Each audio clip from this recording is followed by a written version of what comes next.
que viene ahora es un poquito más técnico, aunque no deja de ser bíblico. O sea, si hay algo de lo que no se va a poder quejar de este día es que no hayamos usado la Biblia, porque todo es bien, bien bíblico y ahora usted se va a dar cuenta. Pero después, cuando volvamos de nuestro break, de nuestro recreito, esperamos que sea más inspiracional, algo que los empuje un poco a ejercer su ministerio, y en eso estamos pensando.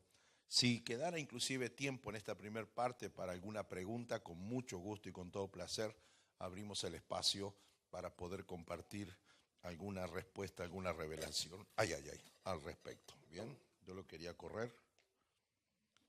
Este es el problema de orar tanto, ¿vio? ¿Está bien ahí? Ok.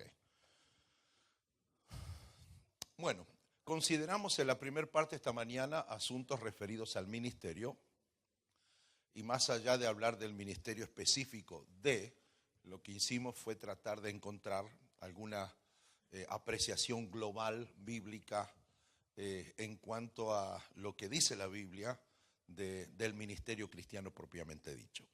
En segundo lugar, voy a considerar ahora con ustedes algunos conceptos, algunos tópicos acerca del trabajo en equipo.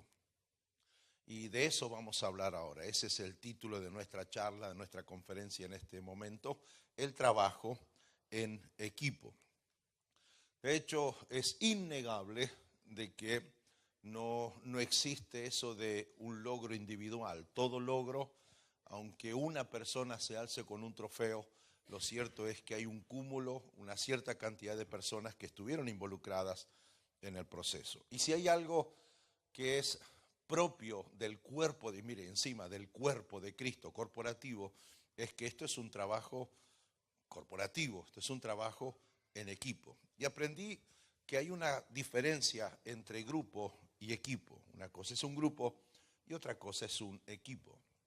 Podemos tener un cierto número de 15 líderes, 20 líderes, 70 líderes. La pregunta desafiante es si, más allá del grupo, si en verdad tenemos un equipo. En líneas generales, en un grupo usted va a darse cuenta de que el grupo funciona como tal porque en el grupo cada uno hace lo que quiere, cuando quiere, como quiere y si quiere. Y en un equipo es exactamente todo lo contrario. Se hace lo que debe hacerse, como debe hacerse, porque debe hacerse.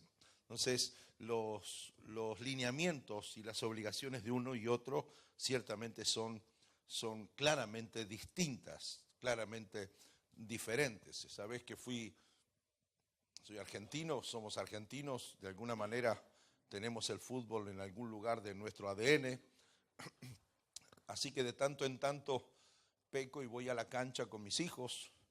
De hecho, mis hijas son re futboleras también y le cuento a los muchachos que si hubieran sido varones hubieran jugado al fútbol. Y esa vez llevé a mis hijas, eran muy pequeñas, fuimos inclusive a la popular del Club Cipolletti, y curioso porque me siento y dos escaleras, 2 escalones más abajo, había una parejita, supongo yo, de novios, que, no sé, 3, 4 de la tarde del domingo se estaban matando, literalmente. ¿Usted me entiende? Eran unas experiencias que rayaban la traqueotomía. Disculpe lo burdo y lo chabacano de mi expresión, pero yo no sabía cómo cubrir a mis hijas. Le digo, Dios mío, vengo a ver un partido y hay un espectáculo cuasi porno en plena tribuna del estadio. Buah. Después que se le calmaron las hormonas, entonces comenzó el partido y uno de los muchachos de allá, que estaba en la hinchada, la popular de esas graves, todo el partido lo pasó mirando hacia el otro lado, sin remera acá, gritando así, pero mirando para acá, no para allá. Yo digo, algo no está bien. Para colmo, atrás mío tenía uno hablando por celular. Yo obviamente no puedo reproducir las cosas que le decía el hombre, no sé a quién, con quién hablaba. Abuela, tatarabuela, árbol genealógico. Es más, yo aprendí a maldecir esa tarde, las palabrotas que decía. O sea, y después, cuando el partido se desarrolló, qué interesante, dije, wow, acá tengo definición de grupo y definición de equipo. En la tribuna había un grupo. Pagó la entrada para matar a la novia a los besos. Pagó la entrada para maldecir a algún socio. Pagó la entrada para ver el partido y nunca lo miró, miró para otro lado. ¿Por qué? Porque cada uno hace lo que quiere, como quiere, donde quiere y cuando quiere. Pero en la cancha había un equipo. Teóricamente habían 11 tipos que iban para allá y un señor que gritaba desaforado de la línea blanca hacia el costado.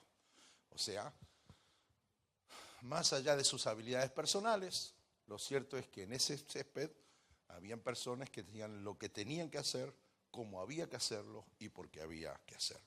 Esto que surge de la sabiduría futbolera también aplica en la iglesia. Y damas y caballeros, debo decir que uno de los dolores de muelas en nuestras iglesias es la cantidad de líderes que pretendiendo formar parte de un equipo tienen mentalidad de grupo. Y eso es lo que no solo atrasa, sino que lentifica y en el peor de los casos hasta detiene el trabajo en las cuestiones que tienen que ver propiamente con el trabajo de la iglesia. No sé si me estoy haciendo entender. Así que con esta conferencia, charla, prédica, tortura, no sé, lo que usted quiera catalogar, no pretendo resolver la polémica, pero sí por lo menos dejarle algo en su corazón acerca de lo que la Biblia dice que es un trabajo en equipo. Y para eso me pasó hace un tiempo atrás, que es cuando me hice lo que voy a hacer con ustedes en 28 minutos, es que alguien me dijo, porque me vio cara así de sufrir el ministerio. Yo no sé si usted ha visto a su pastor alguna vez con cara de sufrir el ministerio, porque hay caras para eso. Es ese momento en que uno dice, dame la chance los mato, ni van a sufrir, o sea, una cosa, es corto, es bum, bum, bum y ya. De hecho, ellos pecan, después piden perdón, yo después pido perdón y ya. Entonces, o la posibilidad de decirles, déjenme en paz, váyanse a otro lado a freír churros, tortas fritas y algún choripán. Entonces, y ese amigo me vio, estábamos en otro país, ese amigo me vio y cuando me vio y le conté un poco algunos de mis lamentos ministeriales, me dijo palabras más, palabras menos, y quiero ser lo más puntual posible del testimonio. Me dice, bueno, ya Omar, tranquilo, después de todo, es el costo del ministerio. Así me dijo, el costo del ministerio. Y como yo ando onda rebelde, estoy en modo rebelde últimamente, o sea, no me diga cualquier cosa, porque lo voy a pensar. Entonces, cuando me dijo, es el costo del ministerio, ¿cómo el costo del ministerio? Porque sufro con Juan, que me dijo que venía el martes, ya lleva 15 martes que no viene, el otro que iba a pintar y perdió la pintura, el otro que va a hacer copia para el discipulado y no sé dónde quedó la fotocopiadora, el otro que no entró porque, no tengo llave, que alguien me abra, entonces el otro que me juzga por eso, o sea, el costo del ministerio, no estoy de acuerdo, porque a mí me están haciendo sufrir los de adentro. Y él dijo, es el costo del ministerio, y se fue con eso. Así que Dios lo bendiga y no lo deje escapar en alguna prisión donde ande por ahí. Pero el punto es que, así que me resistí a eso. O sea, yo no me cierra, Señor, esto de que los caprichos de los hermanos, el cabeza dura del otro hermano, y esto sea el costo del ministerio. Porque si esto es así, el precio es muy alto, y yo soy el tipo más torpe sobre la faz de la tierra, que me meto a estos negocios donde te hacen pagar un costo que no tiene sentido, no tiene sentido. Entonces me rebelé con eso. Así que fui a la oración, como siempre hago, y digo, Señor, ¿cómo es el tema acá con el tema del costo? Porque lo que me hace esta gente, no sé si es parte del costo, a mí me parece que no. Y digo, dame una palabra, y él, como les dije en la mañana, me dijo, bueno, lea la Biblia. Así que voy y leo la Biblia. ¿Y qué me dice más todavía? Me dice, analice el caso del Señor Jesucristo. Bien, analice el caso del Señor. Entonces, lo que yo no puedo, si yo me precio de ser exégeta más o menos serio, o un intérprete más o menos responsable, yo no puedo solo agarrar un texto bíblico y sacarlo de su contexto para armar un pretexto. ¿Me explico? Por ejemplo, todo lo puedo en Cristo que me fortalece. ¿Cuántos creen eso? ¿De verdad que todo lo podemos? Se están cuidando, ¿no? Bueno, si todo lo puedo, ahora cuando vaya a casa, usted vive en el departamento 14, en el nombre de Jesús, láncese al vacío, y mientras va volando, diga, yo puedo volar, en el nombre de Jesús, yo todo lo puedo. Te haces crema y te juntan con cucharita. Si esto es así, entonces está la vía del tren, póngase de dos manos firmes así, yo lo puedo detener, y después desde el cielo nos manda un WhatsApp y nos cuenta cómo fue la experiencia. O sea, hay algo que yo tengo que entender. Y una de las malas costumbres nuestras es leer la Biblia por porciones. Es leer por sectores. Por eso no tengo ningún problema con las cajitas esas de veo que no es un horóscopo, pero son todas cosas lindas esas cosas que aparecen ahí. Entonces, para leer a Jesús, no tengo que leer un versículo, tengo que leer un poco su vida. Así que qué mejor que leer su vida en los evangelios. Y dije, me voy a perseguir a Jesucristo a lo largo y ancho de un evangelio. Con este propósito, con esta idea. 1, ¿Cristo pagó un costo? Ok, si lo pagó, quiero saber. Y 2, si pagó el costo, ¿quién se lo hizo pagar? Aunque más no sea para darle tranquilidad a mi alma y que yo no cometa un suicidio con algunos líderes que tengo por ahí, sino que entender que cómo fue este asunto del trabajo en equipo en la mismísima persona del Señor Jesucristo. Entonces, lo que hice fue, elegí un evangelio y me fui del evangelio de Marcos desde su primer capítulo hasta el último capítulo detrás de Jesús. Hagan todos así y muevan las patitas así. Ok, vamos todos detrás del Señor Jesucristo. Y la pregunta es, ¿habrá pagado un costo el Señor? Pues a mí me lo están haciendo pagar. Y si lo pagó, ¿quién se lo hizo pagar? Entonces lo que propongo para estos 20 minutos, 21 minutos, es que usted abra su Biblia, sea la de papel o la electrónica, ¿bien? Y lo que yo voy a hacer, voy a apelar a su rapidez mental, a su rapidez de lectura, pues son todos rápidos, ¿verdad? Entonces yo voy a citar capítulo, versículo, capítulo, versículo. Vamos a ver un evangelio completo en esta tarde, en los próximos 20 minutos. ¿Sí? Diga, replay. Aunque usted no lo crea. ¿Bien? Vamos a ver un evangelio completo y se va a sorprender a las conclusiones que vamos a arribar. Nuestro tema es trabajo en equipo. ¿Estamos listos? Evangelio de Marcos, por favor, capítulo 1. No se distraiga ahora, no mande mensajitos. No conteste mensajes, vea sus ojitos, póngalo en el capítulo 1 del Evangelio de Marcos. La dinámica va a ser capítulo, versículo, lo cito y les voy a leer con lo que nos encontramos allí y seguimos. Vamos rápido. Capítulo 1 de Marcos, versículo 7, el Señor es anunciado según un plan.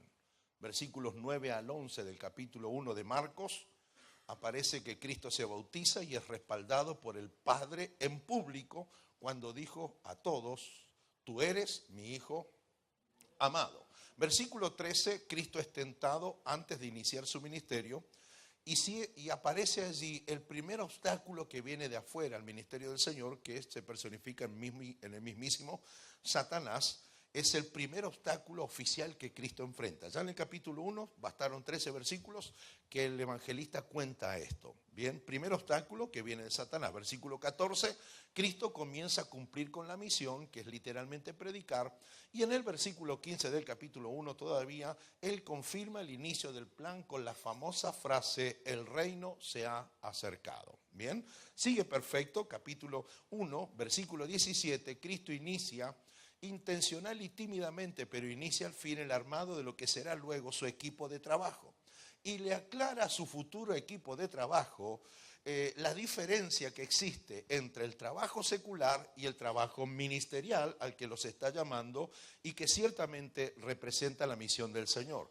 Allí en ese versículo Cristo le dice de la siguiente manera, seguidme y os haré pescadores de hombres. ¿Están aquí? Pescadores de hombres. Interesante, voy rápido, pero creo que lo entendemos. Pescadores de hombres. Note esto, por favor, que el trabajo es el mismo. Por eso dijo pescadores, si no hubiera dicho carniceros o astronautas, pero dijo pescadores. Tu oficio es pescar, ok, seguimos pescando. El trabajo es el mismo, la diferencia es el fin. Es distinto el fin. Unos en mi trabajo secular son peces para vivir y en el trabajo ministerial son personas para que vivan. ¿Me están entendiendo? O sea, si usted está esperando de que seguirme a mí no haya trabajo, está equivocado. El Club de los Vagos se fundó en otro lado, no conmigo. Acá hay que seguir trabajando. Lo que cambia es el fin del trabajo. En vez de pescar para vivir, vas a pescar para que vivan. Bien, capítulo 1 siempre, versículo 21 al 28. El 22, Cristo se presenta en sociedad. Mire cómo lo hace. Se diferencia en su doctrina y en el poder que tiene su doctrina. ¿De qué manera? Un endemoniado en la sinagoga y se armó semejante espectáculo.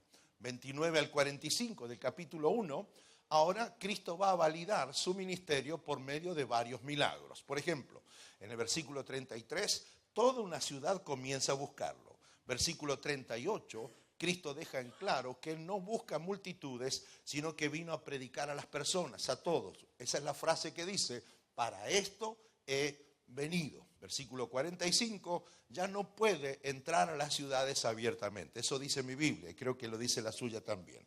Ahí nomás, todavía no terminó el primer capítulo y Cristo ya se muestra con problemas para entrar literalmente, libremente, tranquilamente en las ciudades. Hasta aquí no hay ninguna clase de oposición, ninguna. Marcos capítulo 2. Del 1 al 28. En el versículo 2 dice la Escritura que se juntaron alrededor de él y que hacía Cristo, les predicaba la palabra. Para eso vino.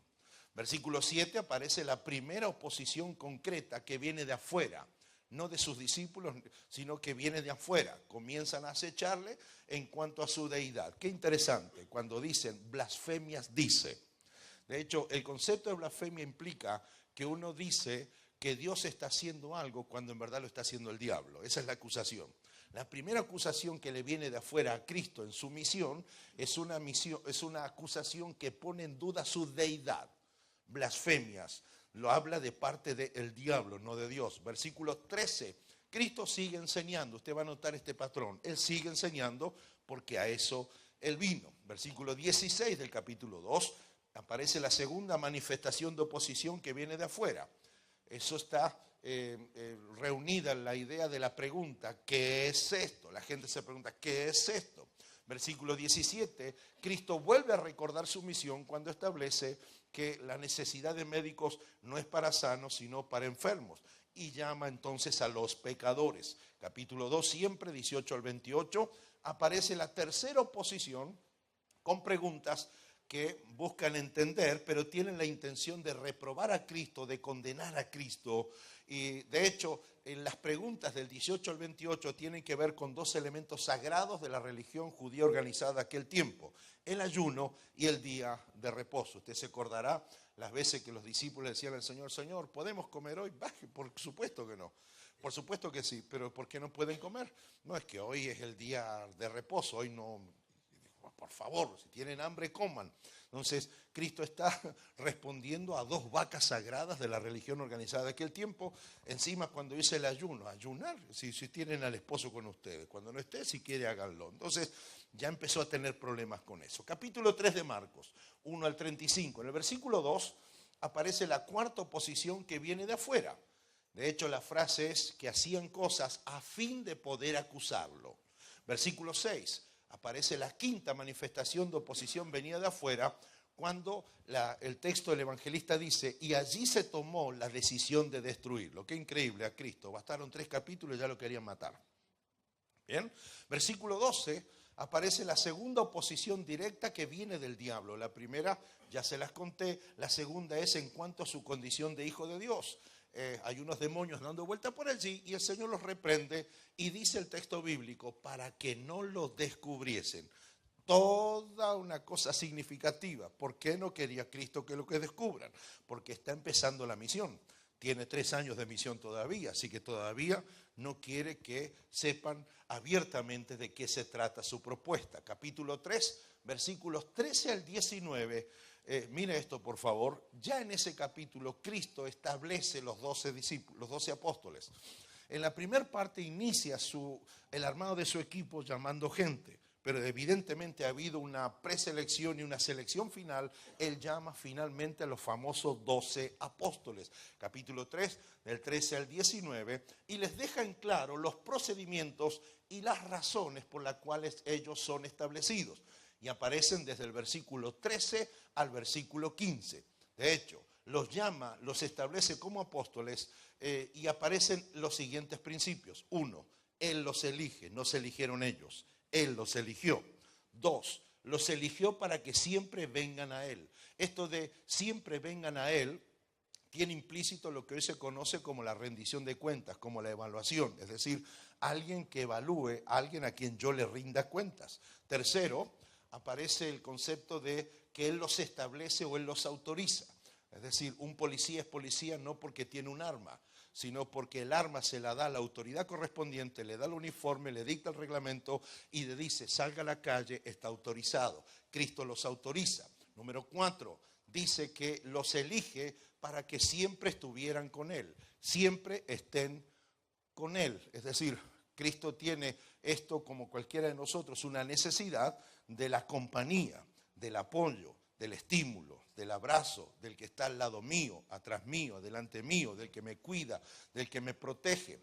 De hecho, en la iglesia se critica que el pastor tenga 3 o 4 personas que son bastante allegadas y nos burlamos de ellos, orejas del pastor, los pollos del pastor, los animales del pastor, los no sé qué del pastor, como si fuera un pecado. Cristo lo tuvo y es necesario.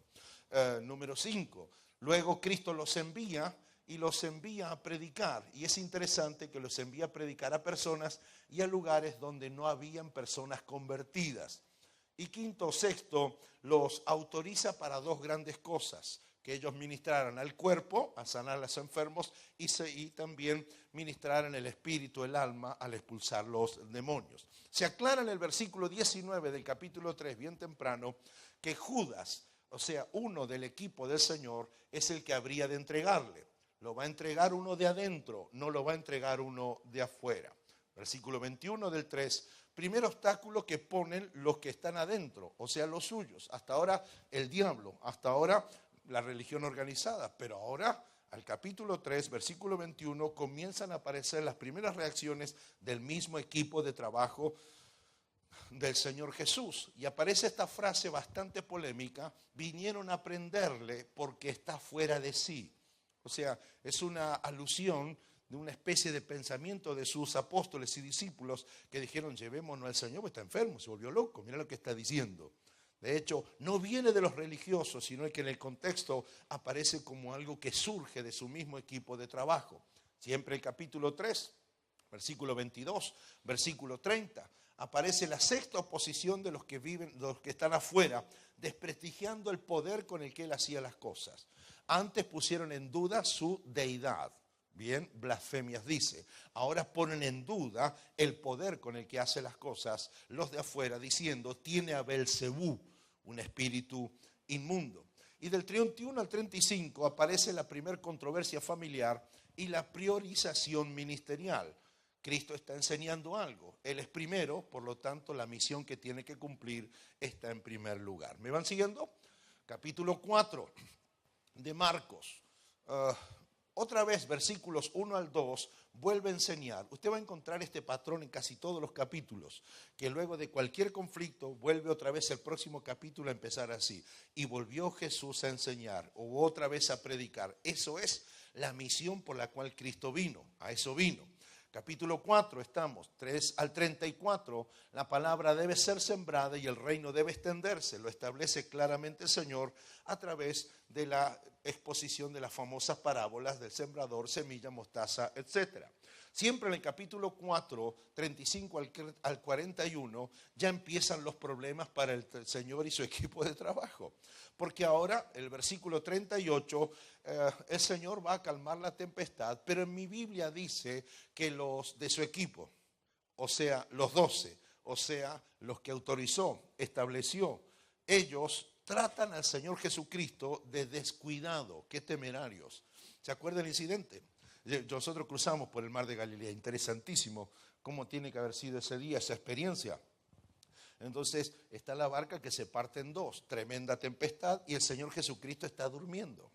Y nunca falta uno que lo mira y le dice al Señor, Señor, ¿no tienes cuidado que perecemos? Yo no sé si es una manía mía, pero me resultó muy curioso y muy llamativo que le dijera eso. Si fue Pedro, si fue Juan o si fue el que sea, yo haría un alto en la película y diría, perdón, antes que siga la película, te voy a preguntar a vos que le dijiste al Señor, ¿no tienes cuidado que perecemos? Vos le decís al Señor que no tenés cuidado que perecemos si no tenés ni idea de qué es capaz de hacer el Señor. O sea, el discípulo que se lo dijo no tenía en mente algo así, Señor, ¿por qué no te paras y detienes la tempestad? No. La bronca del discípulo fue que su propio jefe no diera el ejemplo, ya que en medio de la tempestad, en vez de ahogarse y gritar con ellos, está durmiendo. No sé si me explico. Entonces, no tienes cuidado. Lo trata el Señor de descuidado. Acto seguido, interesante, versículo 40, que Cristo se despierta de su terrible siesta, se despierta y de pronto le habla a la tempestad como si fuera una persona, un papá, un hijo que está a los gritos, la tempestad se calma y el versículo 40 dice que los apóstoles, su equipo de trabajo, los que estaban con él, comían con él, dormían con él, viajaban con él, tuvieron miedo. O sea, el equipo le tiene miedo al líder del equipo. Versículo 41, los apóstoles de Jesucristo no conocen a Jesucristo, dudan de él. Por eso aparece la pregunta, ¿quién es este? ¿Quién es este? Típica pregunta del que tiene mentalidad de grupo y todavía no ha compactado en una mentalidad de equipo. No conoce a su líder. Duda de quién es, sabe que se llama así, sabe que tiene esa edad, sabe que, pero no conoce realmente las bondades y las habilidades o el potencial de su propio líder. Marcos capítulo 5 ahora, del 1 al 43, aparecen 3 milagros poderosos. Y yo decía, después de estos milagros, nadie más tiene que presentar dudas. Sin embargo, en el versículo 17 del capítulo 5, por el primer milagro que se hizo al Gadareno, le rogaban que se fuera. Sí, pueden divertirse un poquito también. O sea, si yo, mano en el corazón, ¿no harían lo mismo? Viene Jesucristo, está el Gadareno. ¿Quién no conoce al Gadareno? Tipo, todo el mundo lo conoce. O sea, no podíamos dormir toda la noche los gritos del hombre este. Porque salían del cementerio que estaba a 200 metros de casa. Y todo cortado, casi desnudo, comiendo de los huesos viejos del cementerio. Dice la Escritura que Cristo lo libera. Yo llego a ver eso, le digo, quédate acá, tengo más muertos para que resucite, tengo endemoniados por todos lados, o sea, vení Jesús, vamos para todos lados. Sin embargo, cuando ven eso, le dice, por favor, ¿te puedes ir? O sea, Dios mío, y le pedimos coherencia a la humanidad. O sea, en vez de provocar que se quede, se van. Y en mi Biblia, ningún discípulo salió a corregir al resto. ¿Y cómo es que se vaya? No, silencio. O sea, ya vienen con el miedo de su propio líder. En el versículo 31 aparece otro milagro.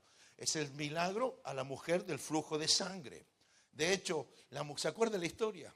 Que gastó todo en médicos, se metió, estiró el brazo, le tocó el vestido, le sacó algunos metros cúbicos de poder y fue sanada. Y él se dice, pare. Alguien me tocó. Y entonces, oh, muy bien, usted no será Dios, ¿no? Se acaba de dar cuenta, lo tocaron, somos 500,000. Y tú te apretujas. Entonces, alguien me tocó, ¿quién fue? Y yo fui. Entonces, bueno, me lo sacan a este de aquí. Entonces, por el milagro hecho a la mujer, ninguno reparó en que la sanó, sino que lo juzgaron por lo que él dijo. Otro milagro, el tercero, versículo 40, aparece la resurrección de la hija de Jairo. Bien, entonces llega Jesús otra vez con su increíble equipo de trabajo, los 12 tremendos. Bien, los 12 acá somos, nosotros estamos con él, con el jefe. Entonces, y se para Jesús y Pedro, Juan, están todos ahí. Todos vinieron a la casa de Jairo porque todos sabían que ya estaba muerta. Ya estaba muerta la nena. Ya todos sabían que estaba muerta. Entonces, para Jesús con su equipo, ¿quién mejor que su equipo para decir amén a lo que él va a decir? Entonces dice, salgan, porque la niña duerme. Voy a despertarla. Y Pedro miró a Juan.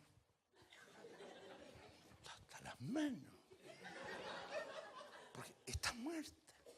¿No? Jesús los miró y dijo, fuera, fuera, fuera, fuera, y usted conoce la historia.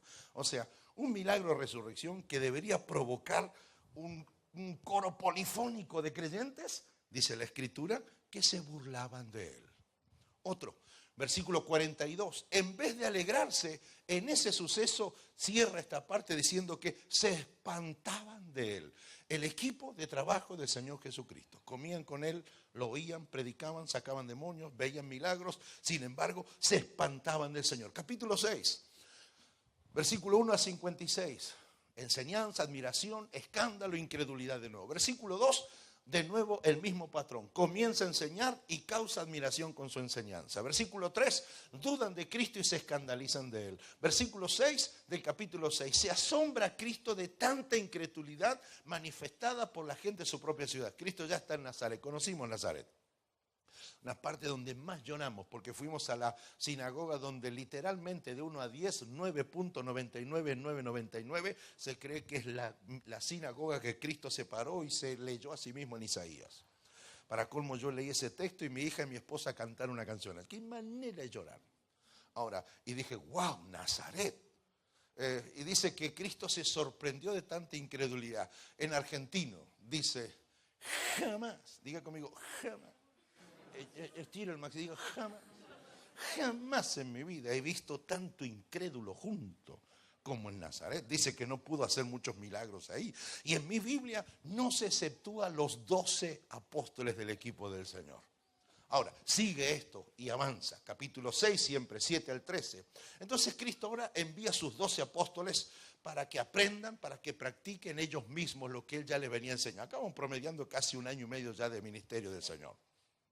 Bien, entonces ahora los mira y a ver, vengan los dos, ven mis 12 fatales, vengan.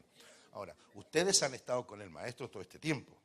Ustedes han visto que yo liberé, yo resucité, yo sané, yo hablé, yo di la palabra, yo prediqué. Así que ahora llegó el tiempo de que lo hagan ustedes. Después me da hello, sí, y vos no vas a venir.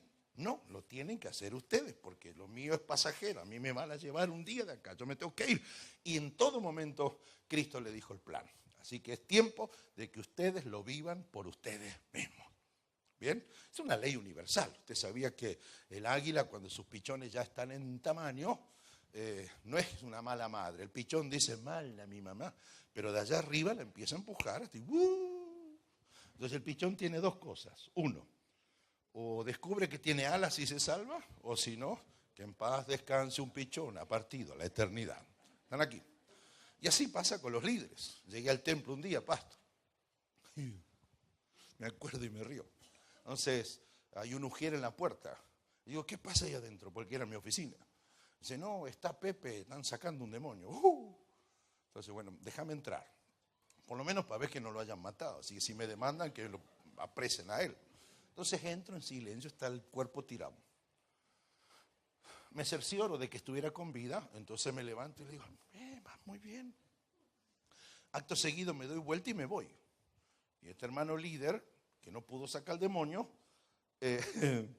me ve que me voy. Y dice, pastor. No sé por qué hablaba despacito, pastor. Yo, no, está perfecto. No, dice, me voy y antes que cruce la habitación cierro la puerta. Por el lado de afuera está el ujier, don Miguel, y le agarro el picaporte y se lo tengo para arriba. Vive Jehová, si hubiera habido una cámara, ese video estaría dando vueltas y sería viral. Entonces el ujier me dice, pastor, ¿qué hace? No, ahora va a querer salir. Pero déjelo, mira, y empieza. Y ahí le tengo. Acá van a ocurrir dos cosas. O lo libera o le entra el demonio a él, pero lo tiene que hacer. Lo tiene que vivir él. Bien, entonces, si usted quiere una iglesia que llegue a la sociedad, aprenda a la sombra de sus maestros, pero acepte el reto después de tener que hacerlo solo. Y el Señor no dijo, ahí van solos. No, fue muy preciso. Diga conmigo, muy preciso. Muy preciso.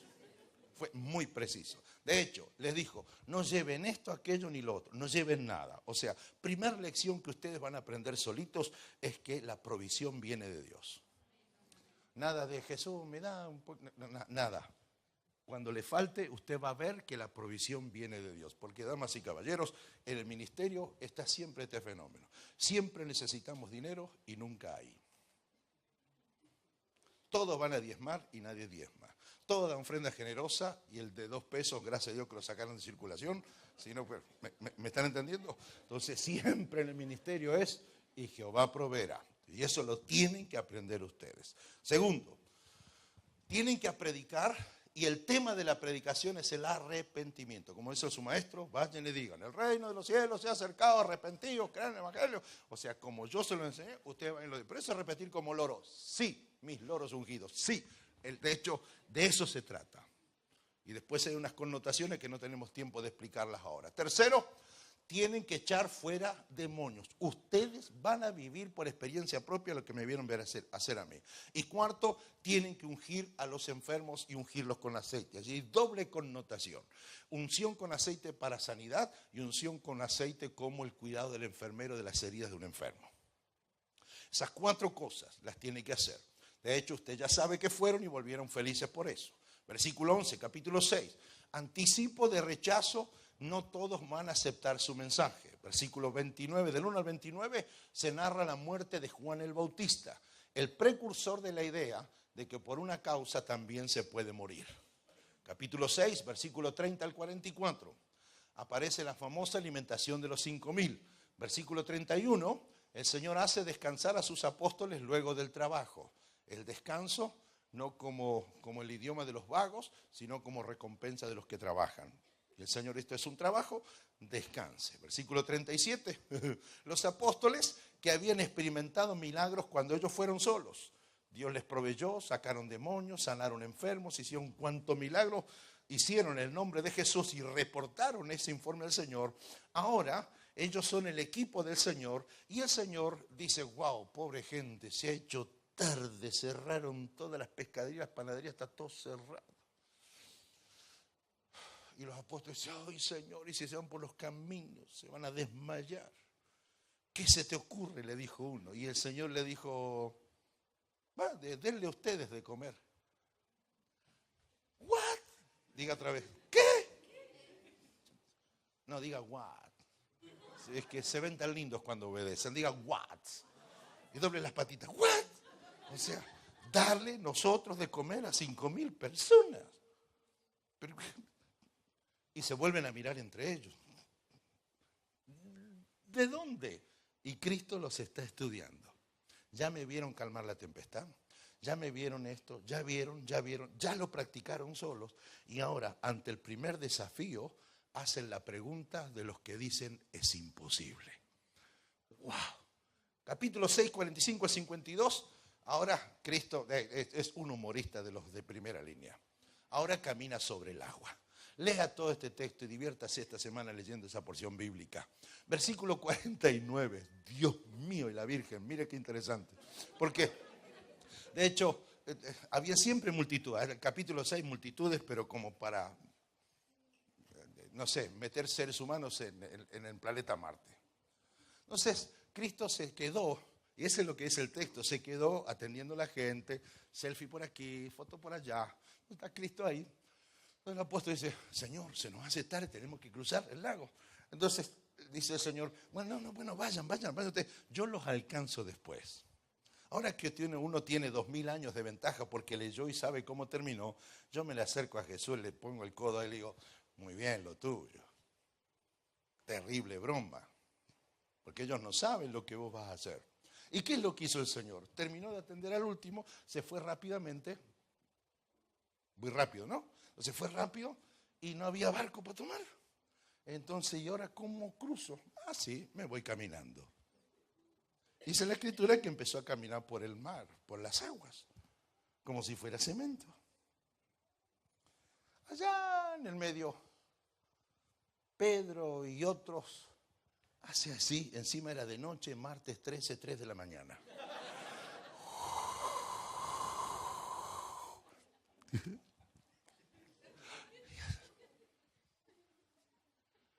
Juan,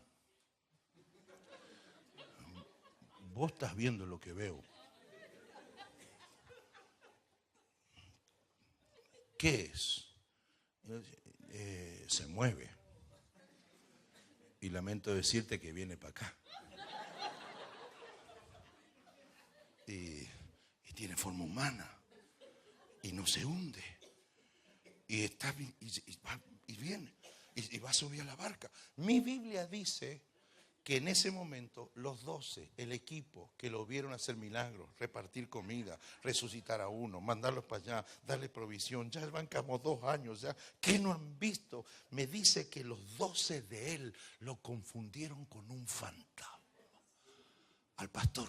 Y de hecho, cuando lo ve, lea su Biblia, dice, y al confundirlo con un fantasma, dice que gritaron. ¡Ah! Me sale bien esa parte, ¿no? Cristina, tranquila, todo está en orden. O sea, la película tragicómica, el equipo de trabajo de los que trabajan con Jesucristo, Dios mismo, creen que es un fantasma. Fantasma es una cosa que no se puede definir asociada con el mismo mundo ocultista. Y dice que al verlo empezaron a gritar, por favor, imaginen los gritos de los 12 apóstoles que van a cambiar al mundo. ¿Ok? Versículos 53 a 56, hay gente sana hasta con el borde de su manto, recorría los alrededores sanando, dice el versículo 55. Capítulo 7, juzgado por la tradición. Del 1 al 2, los de afuera lo juzgan por no lavarse las manos, él y tampoco sus discípulos. Versículo 6, hay una crisis con la tradición, la religión organizada y los llama hipócritas. 7, 24 al 35, hay milagros sorprendentes. La hija de la sirofenicia liberada, el sordo mudo que fue sanado. En el 36, Cristo tiene que pedir que no se divulgue su obra porque puede complicarse cada vez más el cumplimiento de la misión que él tiene. Capítulo 8 de Marcos, y avanzamos un poco más rápido. Versículo 4, los apóstoles dudan y no creen que alguien pueda dar de comer a 4,000 en el desierto. Ya les hizo la broma, denle ustedes de comer, y ahora los vuelve a mirar y dicen, ¿vieron lo de los 5? Bueno, listo, si ya aprendimos, ánimo, vamos, dale. O sea, denle ustedes de comer, a ver, hace así, sopla y te van a dar. Estoy con vos todavía. Y dice, vuelven a dudar 4,000 personas. Darles de comer nosotros. Versículo 11, capítulo 8. Los fariseos, los de afuera, le exigen una señal que le dé credibilidad a lo que dice. En el 14 al 21 del capítulo 8, Cristo confronta a sus apóstoles. Y mire las preguntas que el Señor le hace a su equipo de trabajo. ¿Qué discutís? Porque no es, perdón, ¿qué están discutiendo los muchachos? No. ¿Qué discutís? ¿No entendéis? ¿No comprendéis? Tienen ojos y no ven. Y no ven. Oídos y no oyen. No recuerdan. No entienden. Estaba como alterado el Señor. Se nota en Cristo un fastidio. Porque, hermanos, un gran atraso a la misión de Cristo es la no comprensión de la misión por parte de los apóstoles de quién es Él, cuál es su misión, cuál es su poder y cómo desarrolla su obra. Este fue el primero de 2 momentos terminales, border, donde posiblemente pudo haber abortado la misión de Jesucristo. No por el diablo, no por la religión organizada, sino por los 12 que no entendían. Que habiendo vivido lo que vivieron, no entendían. Vieron, pero no vieron. Escucharon, pero no escucharon. Ay, Señor. Vamos, 8, 22 al 26, Cristo sana un ciego. A eso vino. En el 29 del 8, Pedro confiesa que Jesús es el Cristo. Ah, muy bien, Pedro. 31. Sí, muy bien. Tremendo lo tuyo, Pedro. Uf, teólogo, pero de lo... Versículo 31, Cristo anuncia por primera vez que va a morir. A eso vino. 32 al 33, capítulo 8, Jesús llama a Pedro. Qué increíble Pedro este. Señor, tú eres el Cristo, el Hijo del Dios viviente. Pero a mí me van a matar. No, Señor, que te maten. No hables así. Daremos nuestra vida por ti. Y el Señor es, apartate de mí, Satanás. Satanás.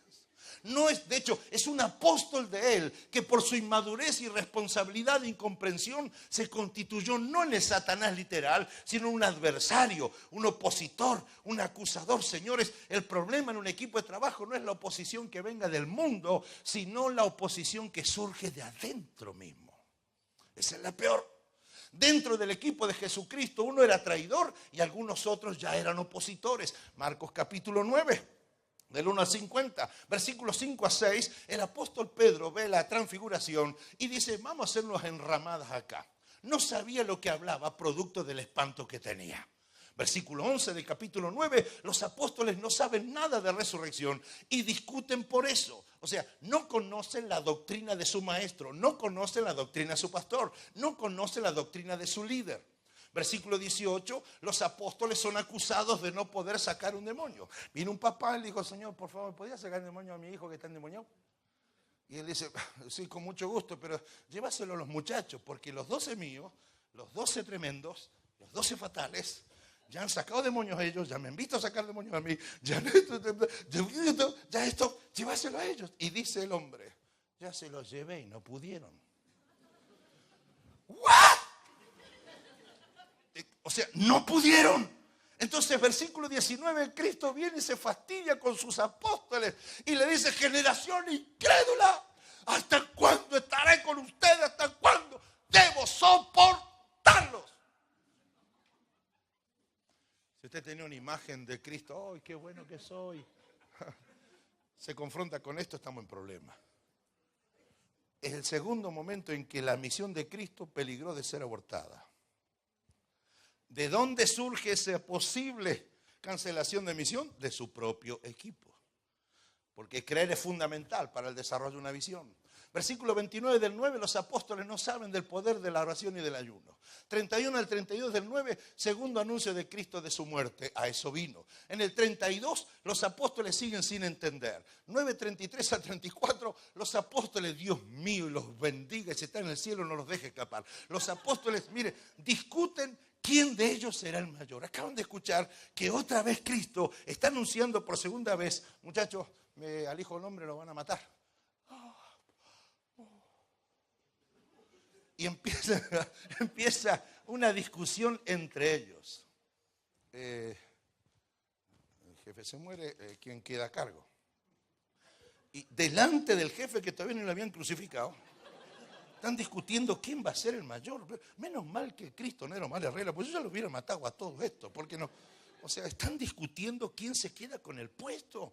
No muere el papá y están peleando la herencia. No murió la madre y ya se están repartiendo las tierras.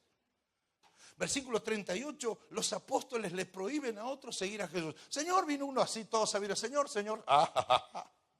Yo, encontramos unos señores que andan sacando demonios y predicando en tu nombre. Y como no están con nosotros, quiere que le pidamos fuego del cielo y que lo... Ese fue el pedido. Quiere que pidamos ahora sí, fuego del cielo desciende y los destruya. O sea, de incrédulos innombrables ahora son justicieros intergalácticos.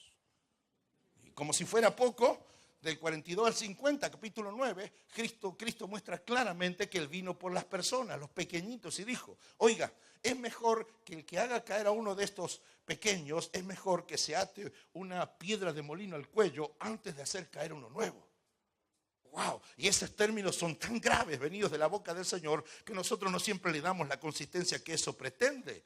No deben los apóstoles por sus discusiones, no deben los líderes de un equipo por sus discusiones impedir o dificultar la salvación de otras personas. Es mejor atarse una piedra. Los cristianos caen, pero mucho más grave que esto es que un cristiano haga caer a otro. Así que mi hermano, si usted está tentado a hablar de Omar Herrera, mejor no hable de él. Hay una piedra que te persigue. Cuidado. Wow. Capítulo 10 de Marcos, del 1 a 52, del 1 vuelve a enseñar, para eso vino. 2 al 12, los fariseos lo tiendan preguntándole sobre el divorcio. Capítulo 10, del 13 al 16, los apóstoles complican la bendición de los niños. Ya vamos recta final de casi 3 años. Los 12 tremendos, que no han visto, que no han escuchado, que no vieron.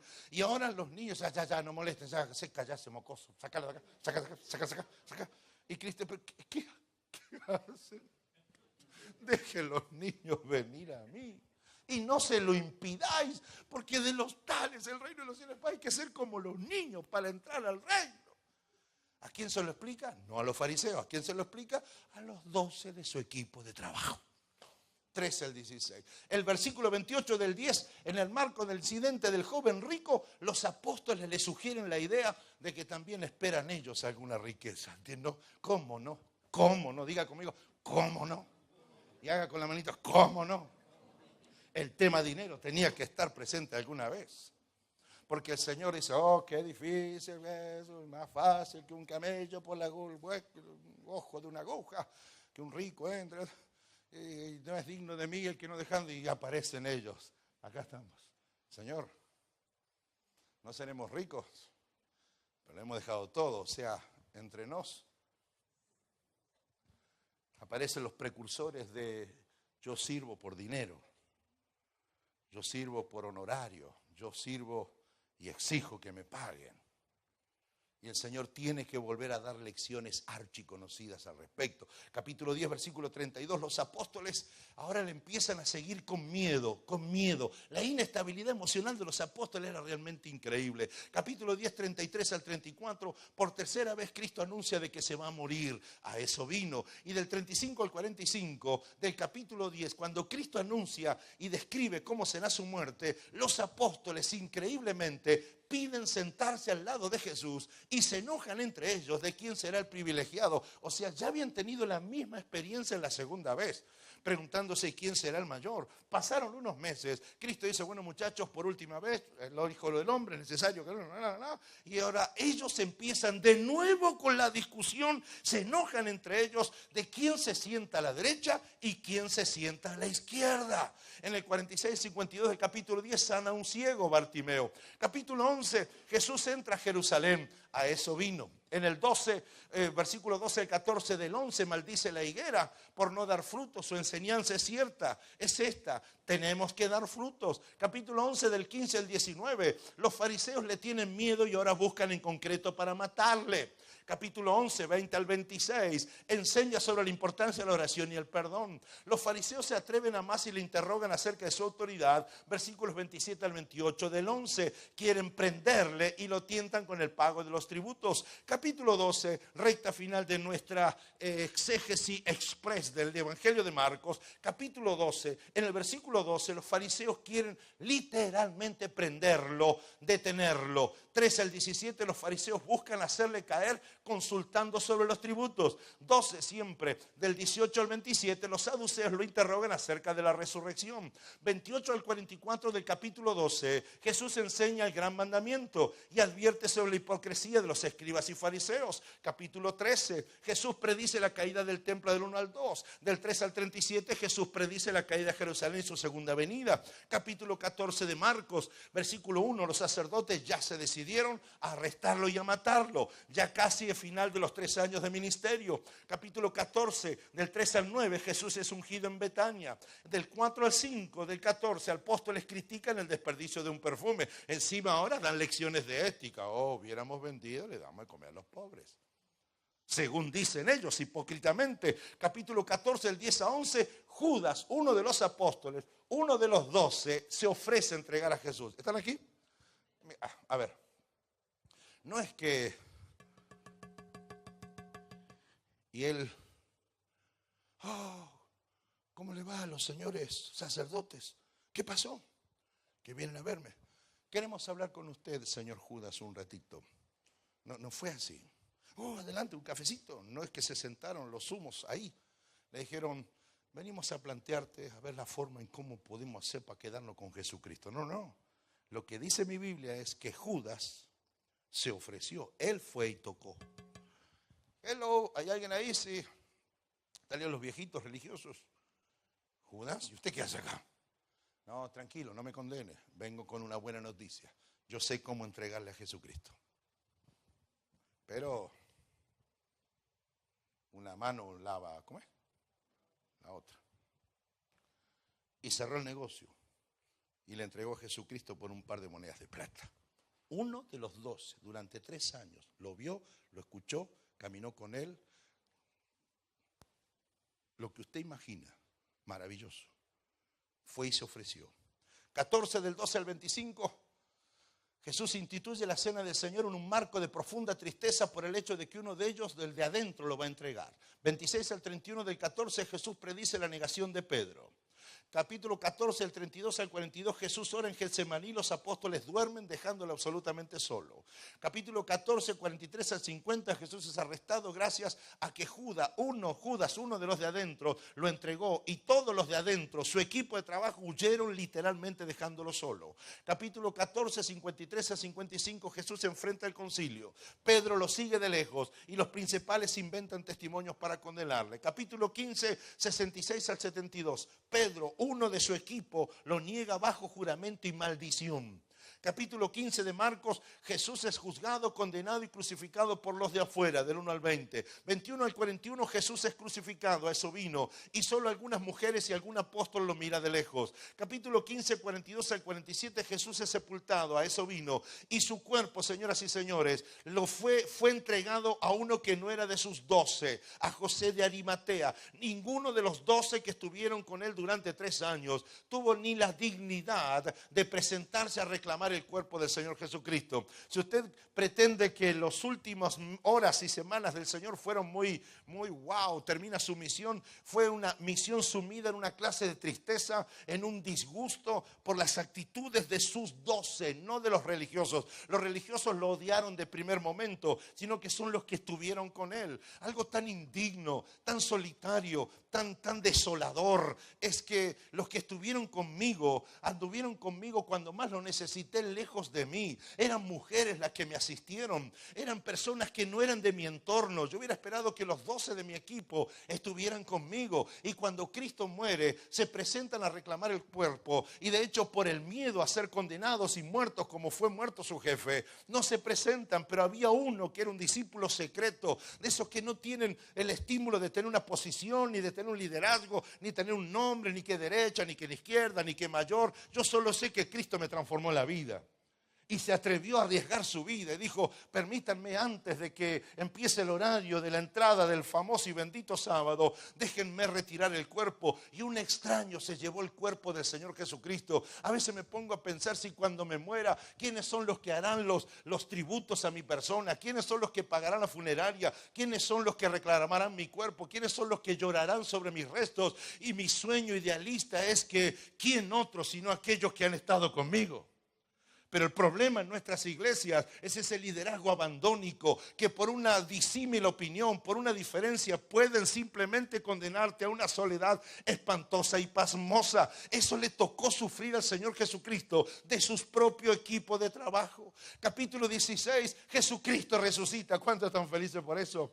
Tenía que resucitar, ese era el plan, completa su plan de redención. Pero del 9 al 13 Jesús se le aparece a María Magdalena, le pregunta: ¿por qué no te apareciste a Pedro? Porque todavía está en proceso el tipo, porque todavía no aprendió nada. Esta mujer sin puesto, sin posición, sin la enfermedad propia que da la posición, ya entendió. La primera que se enteró fue alguien que no estaba en el entorno, en su equipo de trabajo. O sea, contra toda lógica, Jesús se aparece a María Magdalena. Versículo 11, los apóstoles no aprenden, porque viene la María esta, desesperada, y cuenta: ¡ha resucitado!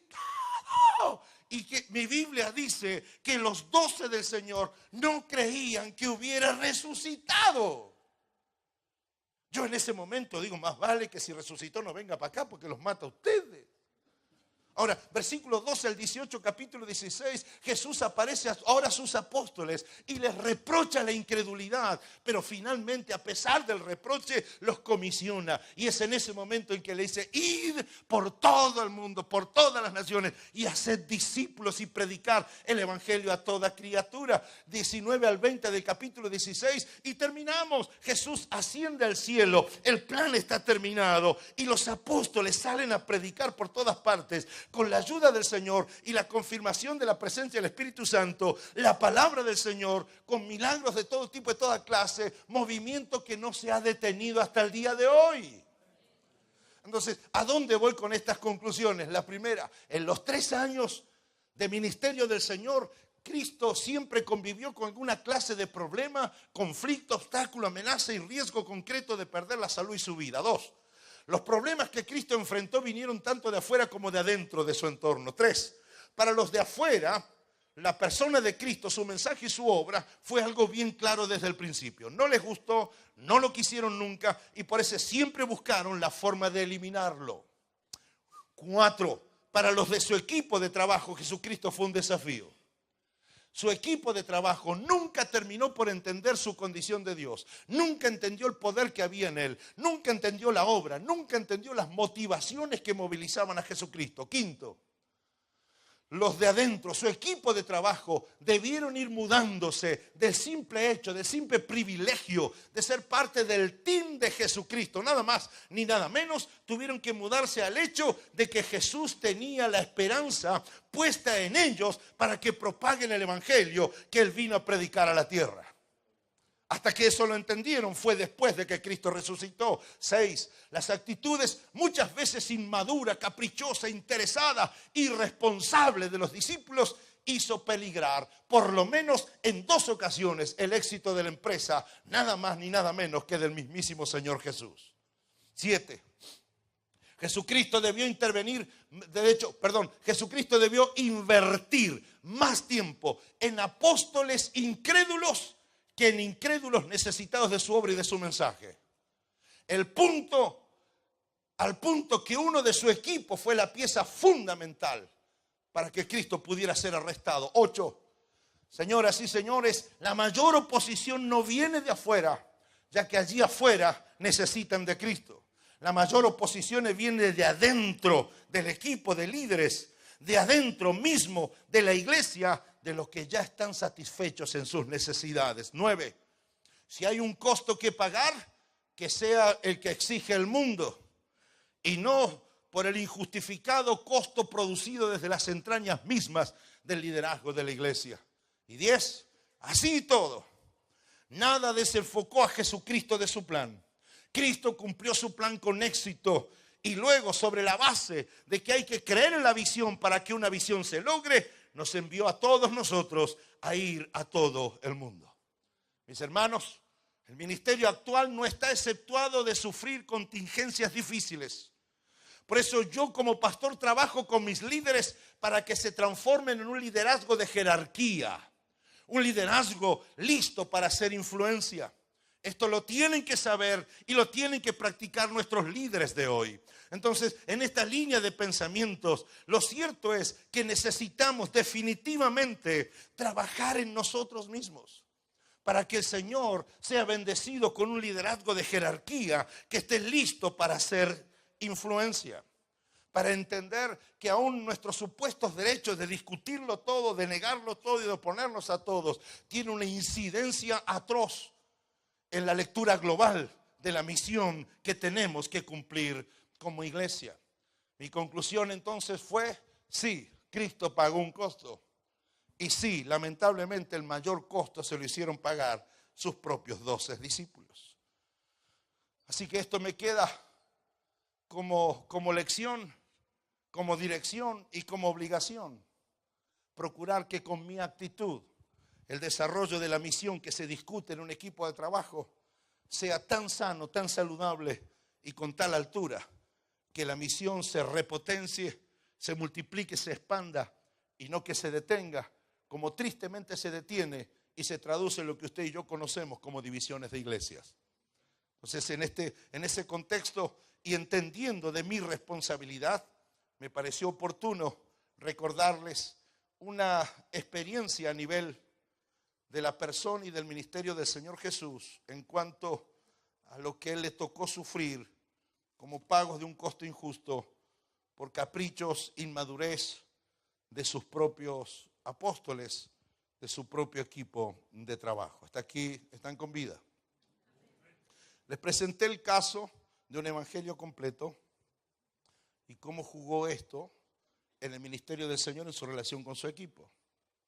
Les presento ahora otro caso bíblico y con estos últimos minutos, si usted me regala 15 y nos vamos a un recreo, les invito a que puedan abrir sus Biblias en Filipenses,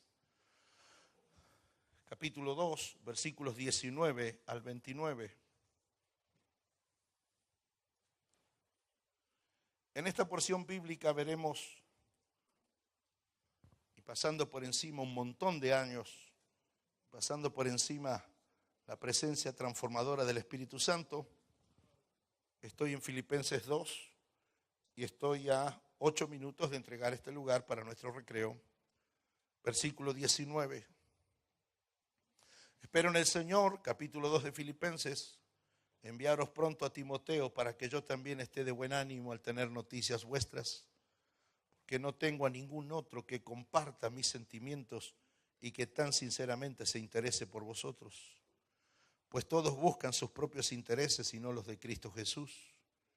Pero ya conocéis los méritos de Él, que como hijo a padre ha servido conmigo en el Evangelio.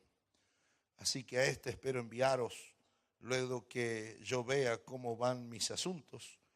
Confío en el Señor que yo también iré pronto a vosotros. Pero me pareció necesario enviaros a Epafrodito, mi hermano, colaborador y compañero de milicia, a quien vosotros enviasteis a ministrar para mis necesidades. Él tenía gran deseo de veros a todos vosotros y se angustió mucho porque os habíais enterado de su enfermedad. En verdad estuve enfermo a punto de morir, pero Dios tuvo misericordia de él y no solamente de él, sino también de mí, para que yo no tuviera tristeza sobre tristeza.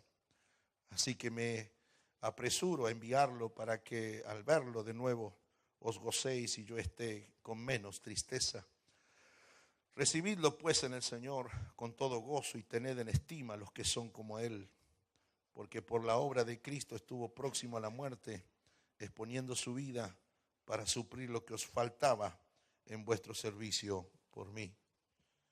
Ahora les presento en la última parte el caso de un equipo de trabajo que funciona muy bien, y es el equipo de trabajo del apóstol Pablo. Obviamente que al Señor Jesucristo le tocó la tarea propia de los que son pioneros y precursores. Pablo tiene el beneficio de la revelación ya casi 70, 80 años después.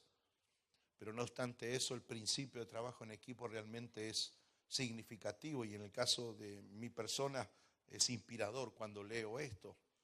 Habían dos personas muy cercanas a Pablo, uno era Timoteo y otra es Epafrodito.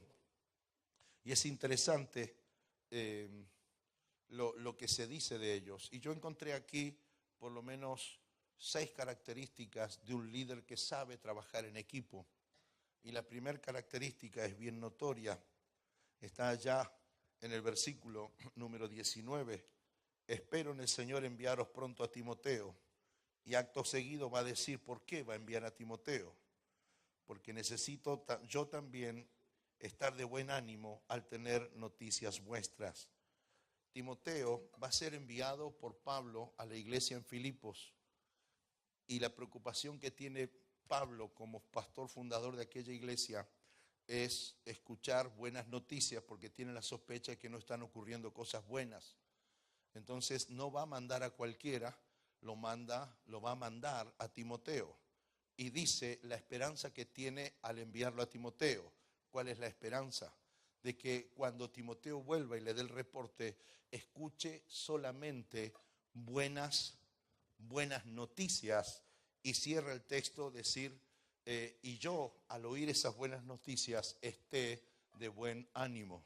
Mis hermanos, alguien que sabe trabajar en equipo, sabe procesar, sabe producir, sabe entregar las noticias.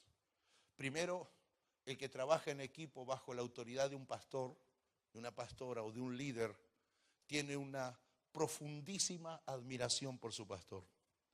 Por lo tanto, tiene un profundísimo amor, aprecio y estima por su pastor. ¿Me están escuchando? Entonces, solo el que ama selecciona lo que va a decir, lo que no va a decir y cómo lo va a decir. Pablo dice, yo lo voy a mandar, tengo un montón de gente que puede ir. Y cuando vuelvan me cuentan con lujos de detalles, descarnadamente y sin anestesia, sin considerar que al ver oír semejante noticia me pueda dar un paro, porque yo parí esa iglesia, sino que les voy a mandar a Timoteo. Entre todos los que puedo mandar va a ir él, porque él va a ver la cruda realidad. Pero cuando vuelva, lo único que va a querer hacer conmigo es que yo mantenga mi buen ánimo. y el buen ánimo que es directamente proporcional a las buenas noticias recibidas. Hicimos un evento muy grande de muchos dólares hace unos días atrás, hace un tiempo atrás. Yo tenía la sospecha, el dinero estaba y no teníamos expectativa de recaudar con el evento. Queríamos, eso sí, que viniera mucha gente, porque el evento ya lo habíamos pagado. Entonces, Pablo, Ariel, Esteban, estaban al tanto del mundo de las finanzas. Y el día que comenzó el evento, avanzada ya una hora, me acerqué a ellos y les digo, bueno, ¿y cómo están? ¿Cómo estamos? ¿Va a venir más gente o esto seremos todos? Entonces Pablo tomó la palabra y dijo, pastor, venite con nosotros a la oficina. Entramos a la oficina y nos dijeron así, no te quisimos decir antes de que no hubo mucha respuesta en esto, ni tampoco te quisimos decir por tu salud, de que no hubo tanta recaudación como estaba planificado. Pero ahora estamos viendo otra respuesta y estamos gozosos y felices por la gente que viene, pero principalmente, me dijo Pablito Munhansen, por tu salud, porque en este momento te lo contamos, porque en este momento te puede hacer bien. Entonces, yo ya he trabajado con personas que se acercan y dicen, ¿sabía que se le está partiendo la iglesia en 20, no? Digo, pero usted es un líder, no me podés decir eso, porque al solamente decirme eso me estás partiendo el alma en 1000 pedazos, porque soy pastor, pero soy emocional. ¿No escuchó, pastor, todo lo que... Hay una banda diciendo esto. ¿Es una banda? ¿De cuánto es la banda? Entonces, usted tiene líderes en el equipo de trabajo que son pésimos a la hora de informar. Y ellos creen que porque es verdad hay que decirlo sin considerar el corazón de tu pastor, sin considerar el corazón de tu líder. Entonces el que trabaja en equipo, más allá de cumplir con la misión propia del ministerio del equipo, me dice Pablo a través de la vida de Timoteo, tiene que ser alguien que te aprecie, que aún las noticias te las dará de la manera que corresponde para que tu corazón no se duela más, para que no te entristezcas más. Usted tiene que entender que los pastores vivimos y convivimos con esto de que somos culpables de todo lo malo y de todo lo bueno que ocurre es porque el Señor lo hizo. Y no solo que nos sentimos así, sino que también el mismo pueblo se encarga de hacernos sentir de esa manera. Si usted es parte de un equipo de trabajo, usted estará frente a las situaciones miserables, pecaminosas, dolorosas, chusmeríos, cuentos y van y que vienen, mucho más presente que tu propio pastor. De hecho, no se niega eso, pero lo que sí se exige por esta palabra es que de todo lo que ocurre sepas qué es lo que vas a contarle a tu pastor, para que al contárselo su ánimo se mantenga bien. ¿Están aquí? Entonces, segundo, sigue Pablo contando acerca de esto. Y el próximo versículo, porque no tengo ningún otro que comparta mis sentimientos y que tan sinceramente se interese por vosotros. La segunda característica que señala Pablo de Timoteo, y por eso lo va a enviar, es que Timoteo tiene el interés de Cristo. Y la pregunta es, ¿qué es lo que le interesa a Jesucristo? Nadie se interesa tanto por ustedes, por vosotros. Todos buscan su propio interés. Pocos y nadie busca el interés de Cristo. ¿Cuál es el interés de Cristo? ¿Qué le interesa a Cristo? Última frase del versículo anterior. Vosotros, la vida de las personas. Necesitamos en nuestros equipos de trabajo personas que muestren gráfica y sustancialmente cuál es el interés de Cristo. Esto que es el interés por el bienestar de las personas. Tanto me interesan las personas que cuido como les hablo. Tanto me interesan las personas que cuido lo que no digo. Todo ese tipo de cosas forma parte del interés de Cristo. Y Pablo dice, tengo un montón, pero solo uno tiene mis sentimientos. Solo uno tiene mi ánimo, solo uno entiende el ministerio como yo lo entiendo. Entonces, uno puede tener tanto cerca, y ¿sabe qué? Y no todos entender el fuego que está en mi corazón. Y les animo y les planteo un desafío, mis hermanos. No hay otra forma de conocer a alguien a menos que vivas con ese alguien. Por algo el Salmo 23 dice, Jehová es mi pastor. En mi Biblia dice mi pastor. Parece que en otras Biblias dice Jehová es el pastor. Porque todo aquello que es él es criticable, pero todo lo que es mí es defendible. No, yo no tengo la esposa, yo tengo mi esposa, es mi esposa, es mía, soy parte de ella, es parte mía. Entonces, él no es el pastor, la pastora, porque eso es despreciable, eso es distancia.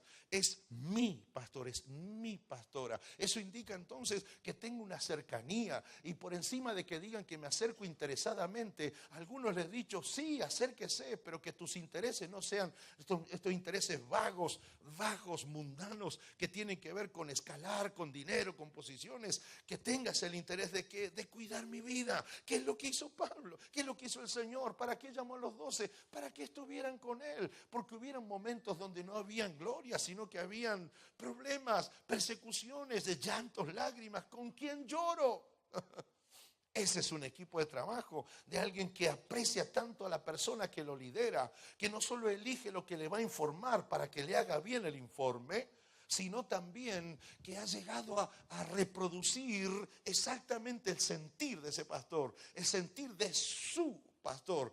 Y el sentir del pastor es el sentir de Cristo. Y el sentir de Cristo son las personas, no el dinero que tienen, no las casas que tienen, no el proyecto que dibujan, sino es la vida de esas personas. La próxima y la tercera, recta final ya.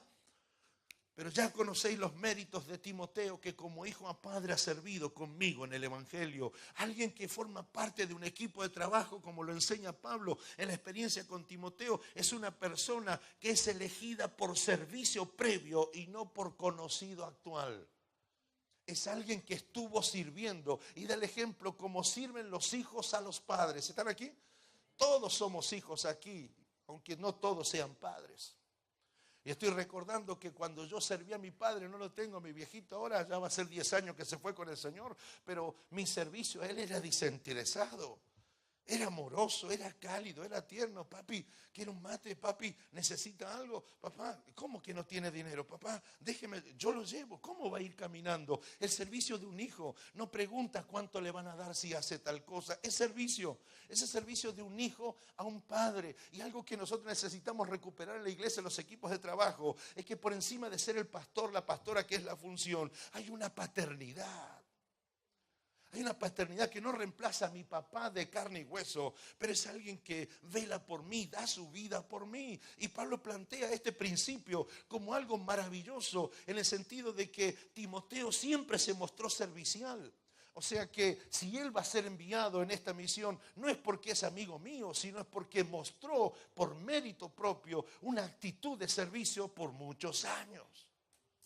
Entonces, el ministerio no se forma con conocidos. Nuestros peores errores consistieron en haber elegido personas por las características naturales.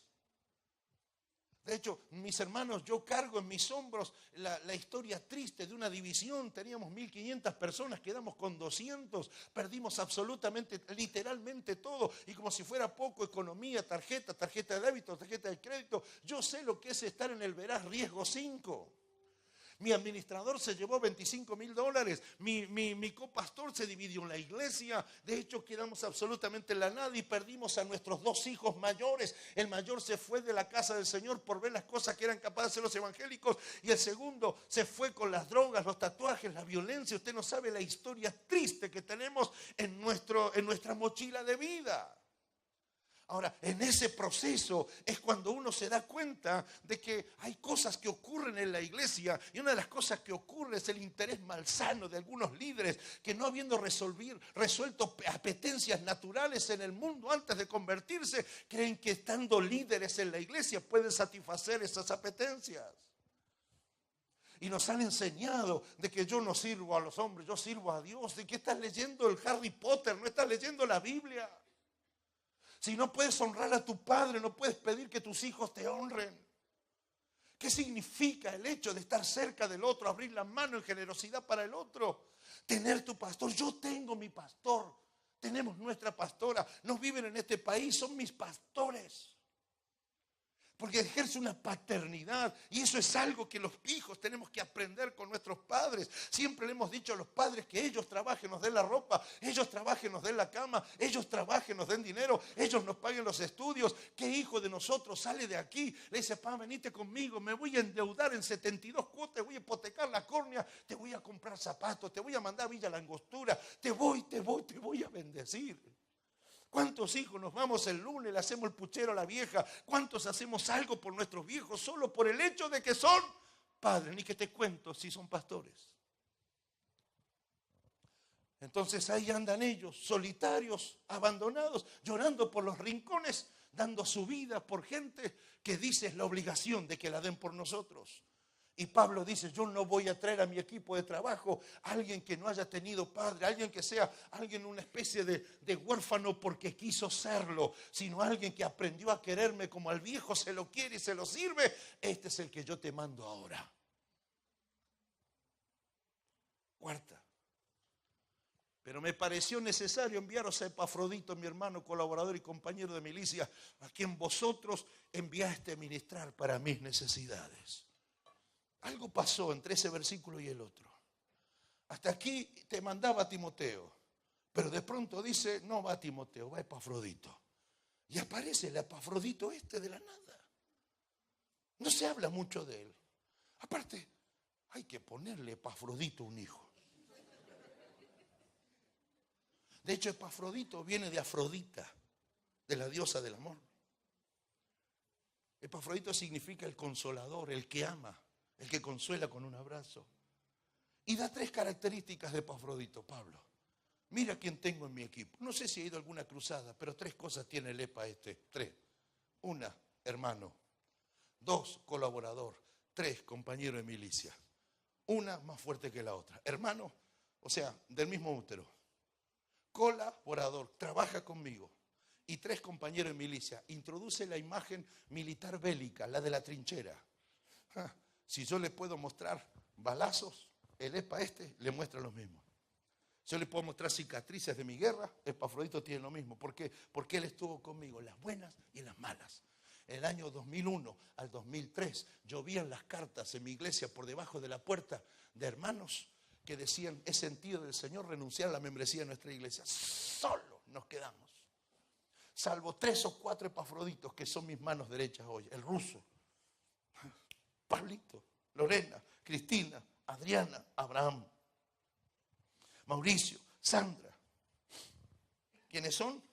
Hermanos. Trabajaron conmigo. Saben que no soy perfecto, pero soy su viejo espiritual. Compañero de milicias. Los 2 enfundando las mismas armas, con los mismos balazos, con los mismos riesgos. Yo no puedo mandar a uno que vio un rifle y salió corriendo. No puedo enviar a uno que vio un rifle y me lo disparó por atrás. Voy a enviar a aquel que supo hacer las cosas en el tiempo de la prueba. Y ese es Epafrodito. Es más, ¿sabe a quién le estoy mandando en vez de a Timoteo? Dice a Epafrodito. Y ustedes saben quién es Epafrodito, hermanos de Filipo. Sí, claro que sabemos, sí. El que ustedes mandaron para que ministre a mis necesidades. O sea, Epafrodito vino y dijo, ¿cómo está don Pablo? ¿Cómo está mi pastor? Bien, bien, bien. Porque usted pregúntale a un pastor cómo está. Siempre dicen bien. Tiene el brazo así. Ajá. Y dice, estoy bien. Siempre están bien. Pero este Epafrodito yo no le creo. Vamos a su casa, vamos a su casa. Mire el colchón donde usted duerme. ¿Qué comió anoche? ¿Qué son estos restos de guiso que tiene como 2 semanas? ¿Usted tiene mutual, pastor? ¿Y cómo hace usted para llegar a todas partes? ¿Le están pagando su sueldo, pastor? ¿Usted está encomendado a la misericordia de alguno que ande por allá arriba? ¿Tiene sueño, pastor? ¿Conoce Cancún, pastor? ¿Se tomó alguna vacación alguna vez con su esposa? ¿Hace cuánto que no sale con sus hijos? No ha ido al cine, pastor, todavía. ¿Sabe qué vine yo? A cubrir sus necesidades. No sé por mí, no sé si por la iglesia, pero por mí usted va a tener mutual. Usted va a viajar 2 veces al año a algún lugar.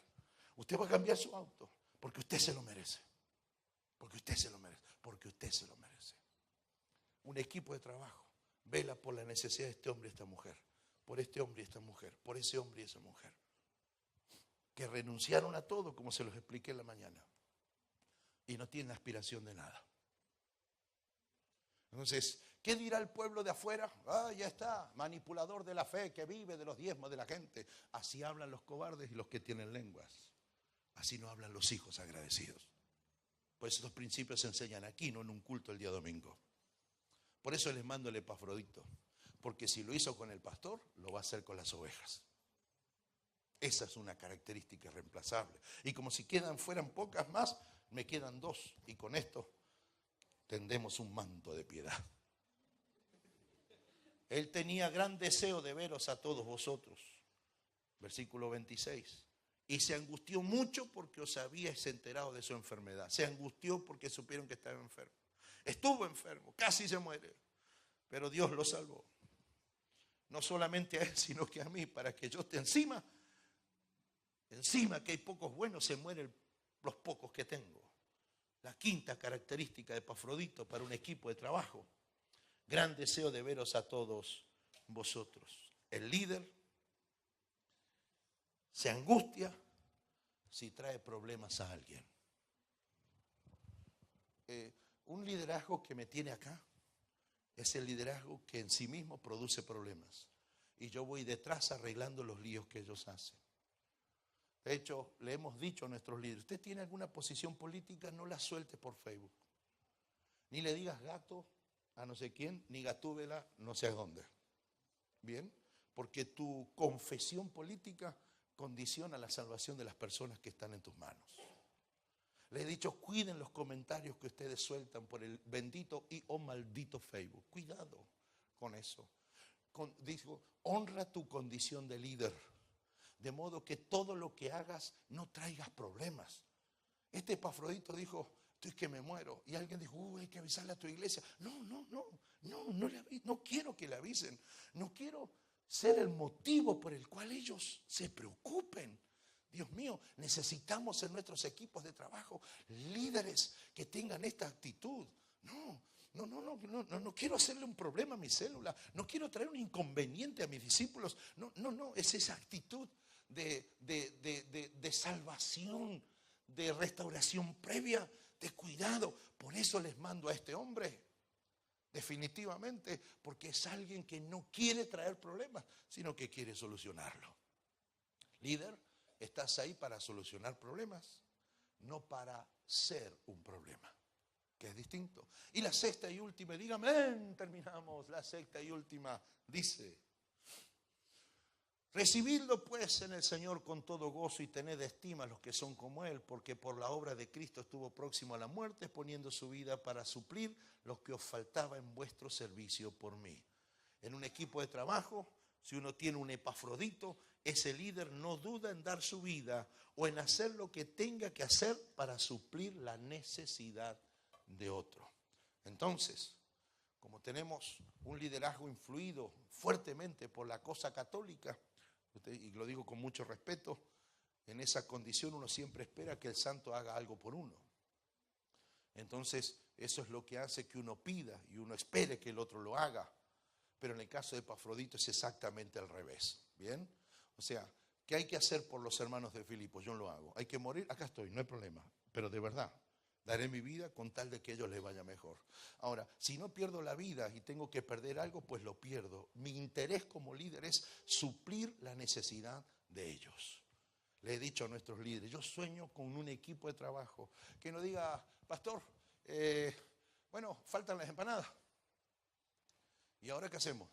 No. Alguien que diga: pastor, como faltan las empanadas, esto vamos a hacer para producirlo. A ver cómo suplimos la necesidad. Entonces, cuando uno tiene equipo de trabajo como ese, ciertamente la delegación fue un éxito y la iglesia tiene chances de expandirse, definitivamente. Entonces, me pareció bueno en esta tarde presentarles el ejemplo vivo, descarnado, de un evangelio completo, de cómo vivió Cristo con su equipo de trabajo. Y por otro lado, cuál fue un testimonio de los muchos de un pastor llamado Pablo con 2 de su equipo de trabajo, a quienes ante una necesidad, no solo que los iba a enviar, sino que nos enseña a nosotros algunas características de estos 2 hombres para, de alguna manera, ser nosotros inspirados por ellos, por supuesto. Y por qué no, inmediatamente tomar esto y hacer los esfuerzos para ponerlo en práctica. Que Que el Señor bendiga a los Timoteos, los Epafroditos, las Epafroditas, las Timoteas que están aquí en esta tarde y que ciertamente no dejarán caer como un día perdido el día de hoy, sino como una jornada histórica, una bisagra que nos permita mejorar nuestro servicio como líderes y con ello, ¿por qué no?, finalmente darles la bendición que merece una ciudad, una sociedad que necesita de nuestro Dios. Así que bueno, por